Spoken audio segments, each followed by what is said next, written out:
మనం దేవుడి గదిలో లక్ష్మీదేవి, వినాయకుడు, గోమాత ఇలాంటి విగ్రహాలు ఎక్కువగా చూస్తూ ఉంటాం. మనం రెగ్యులర్‌గా వాడేవి. కానీ ఇక్కడ మనకి దశావతారం సిల్వర్ ఐడల్స్ ఉన్నాయండి. ఎంత బావున్నాయో!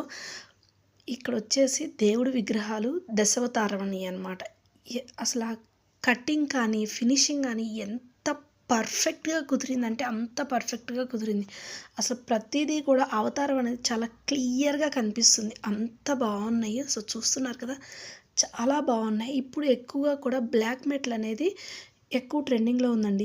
నార్మల్‌గా మనం రెగ్యులర్‌గా చూసే సిల్వర్ షైనింగ్ వచ్చేసి బ్లాక్ అవుతూ ఉంటుంది. అందుకనేసి ఇది ఇంకెప్పటికీ బ్లాక్ అవ్వదనేసి ఇదే ఎక్కువ ట్రెండింగ్‌లో ఉంది. మరి ఇది ఎక్కడ అనుకుంటున్నారా? మరి ఎక్కడో కాదండి, మన అను జ్యువెలర్స్ స్టోర్‌లోనండి. ఇది వచ్చేసి మన ప్రగతి నగర్‌లో ఉంది. మరి వీడియో నచ్చినట్లయితే లైక్ చేయండి, షేర్ చేయండి. అలాగే మన ఛానల్‌ని సబ్స్క్రైబ్ చేసుకోండి. Stay tune with our channel Galli shopping and cooking. Bye bye.